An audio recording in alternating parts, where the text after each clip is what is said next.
सोचिए, अगर दुनिया में सिर्फ अकेले इंसान होते तो जिंदगी कैसी होती। ना हमें हंसने के लिए अपना परिवार मिलता, ना मुसीबत में संभालने के लिए अपनी कम्युनिटी। जिंदगी की असली खूबसूरती तो उन्हीं रिश्ते और लोगों में है जो हमें एक दूसरे से जोड़ते हैं। परिवार हमें अपनापन देता है और समाज हमें एक पहचान। आज बात करेंगे उन्हीं वैल्यूज और ट्रेडिशंस की जो जिंदगी को जीने लायक बनाती है, और उन रिश्तों की जो हर पल में एक नई रोशनी भरते हैं। हेलो फ्रेंड्स, कैसे हैं आप। हमारे चैनल मैट्रिक्स मोशन में आपका स्वागत है। आज की वीडियो में हम क्लास 6 की सोशल साइंस की new book exploring society India and beyond के chapter number 9 family and community को पढ़ेंगे। इस चैप्टर में हम जानेंगे कि फैमिली क्यों इंपॉर्टेंट होती है, कम्युनिटी क्या होती है और इसका हमारी लाइफ में क्या रोल है। तो दोस्तों, हो जाइए तैयार, अब हम अपने चैप्टर को स्टार्ट कर लेते हैं। तिरुवल्लुवर ने कहा है, लव और dharma are the flowers and fruit of the family. और ये बात बिल्कुल सच है। हमारी फैमिली सिर्फ रिश्ते का एक ग्रुप नहीं है, बल्कि एक जगह है जहाँ हम प्यार, समझदारी और वैल्यूज को सीखते हैं।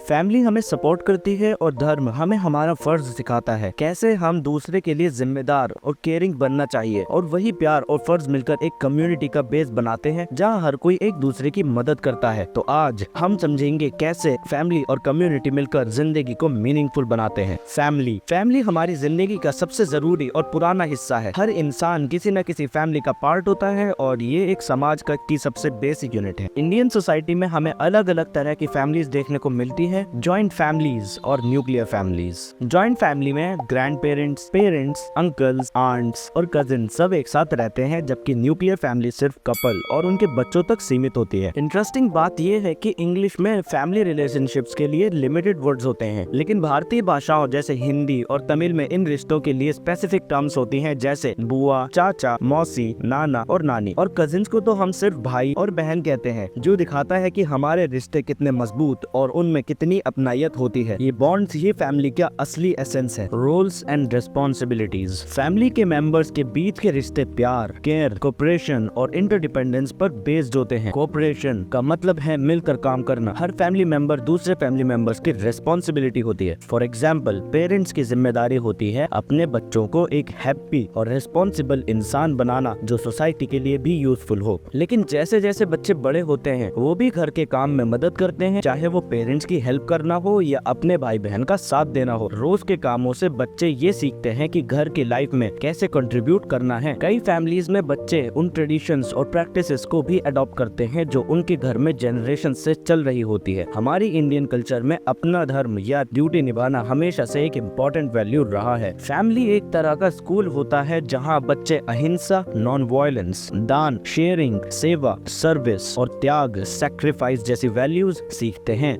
ये वैल्यूज हमें सिखाती हैं कि हमें कैसे एक दूसरे का साथ देना है और एक स्ट्रॉन्ग और हैप्पी फैमिली कैसे बनानी है। Family stories. जिंदगी में कुछ चीजें ऐसी होती हैं जो सिर्फ फैमिली के साथ ही फील की जा सकती हैं। शालिनी की कहानी। शालिनी केरला के एक छोटे से शहर में अपनी फैमिली के साथ रहती थी। ओणम का त्योहार आ रहा था और पूरी फैमिली त्योहार की तैयारी में बिजी थी, लेकिन एक मुसीबत थी। शालिनी के चितप्पा मीन्स चाचा को नौकरी से हाथ धोना पड़ा था और उनके पास नए कपड़े खरीदने के लिए पैसे नहीं थे। जब शालिनी के पेरेंट्स को ये पता चला तो उन्होंने अपनी शॉपिंग प्लान्स को बदल दिया, और सिर्फ अपने लिए नहीं बल्कि चितप्पा मीन्स चाचा, चित्ती मीन्स चाची और उनकी बेटी चिन्नी के लिए भी नए कपड़े खरीद लिए। शालिनी जो एक सिल्क ड्रेस की उम्मीद कर रही थी, उसने अपने सपनों को थोड़ा एडजस्ट किया और एक सिंपल कॉटन ड्रेस में खुश हो गई, क्योंकि उसके लिए सबसे जरूरी था कि पूरी फैमिली खुश हो। इसलिए अच्चम्मा मीन्स दादी ने उसे समझाया कि ये एक फैमिली का असली रंग है, मतलब एक दूसरे का साथ देना और एक दूसरे का ख्याल रखना है। वही पहाड़ों की ठंडी हवा जहाँ जिंदगी कभी मुश्किल तो कभी आसान होती है। तेनजिंग के फादर एक ग्रोसरी स्टोर चलाते हैं और मदर अपनी हैंडीक्राफ्ट काम में बिजी रहती हैं, पर ये दोनों एक दूसरे की मदद करते हैं, घर के काम से लेकर स्मॉल वेजिटेबल गार्डन तक। तेनजिंग के ग्रैंडफादर एक सोशल वर्कर हैं और हमेशा अपने नेबरहुड की मदद करते हैं। जब एरिया में बिजली चली जाती है तो वो कंप्लेंट करने ऑफिस भी जाते हैं। जब पड़ोसी का घर टूटा तो उन्होंने सबसे पैसे जमा करके रिपेयर के लिए दिए। तेनजिंग के लिए उसके दादा दादी सिर्फ फैमिली नहीं, एक लिविंग एग्जाम्पल हैं, जो हर दिन अपने फर्ज को समझते हैं और सबकी मदद करते हैं। दोनों कहानियों से एक बात की सीख मिलती है कि फैमिली सिर्फ एक रिश्ते का नाम नहीं, ये एक टीम होती है जहाँ हर मेंबर का अपना रोल होता है। कभी भी किसी को जरूरत होती है, फैमिली एक दूसरे के साथ देती है। यही एक स्ट्रॉन्ग और लिविंग फैमिली की पहचान है। कम्युनिटी। फैमिली के बाद एक जरूरी चीज जो हमारी जिंदगी को शेप देता है वो है कम्युनिटी। कम्युनिटी कम्युनिटी के ऐसा ग्रुप होता है जहाँ कई फैमिलीज आपस में जुड़ी होती हैं। ये कनेक्शन फेस्टिवल्स, वेडिंग्स या किसी और इवेंट के थ्रू होता है जहाँ सब लोग मिलकर एक दूसरे की मदद करते हैं और एक दूसरे का साथ देते हैं। जैसे कुछ गाँव में लोग मिलकर खेती का काम करते हैं, जमीन की तैयारी करते हैं, बीज बोने और फसल काटने में एक दूसरे की मदद करते हैं। कम्युनिटी के अंदर कुछ ऐसे प्रैक्टिसेस होती हैं जो सब लोग फॉलो करते हैं, जैसे पानी का इस्तेमाल, पशुओं के लिए चारा या जंगल से मिलने वाले रिसोर्सेज का सही इस्तेमाल।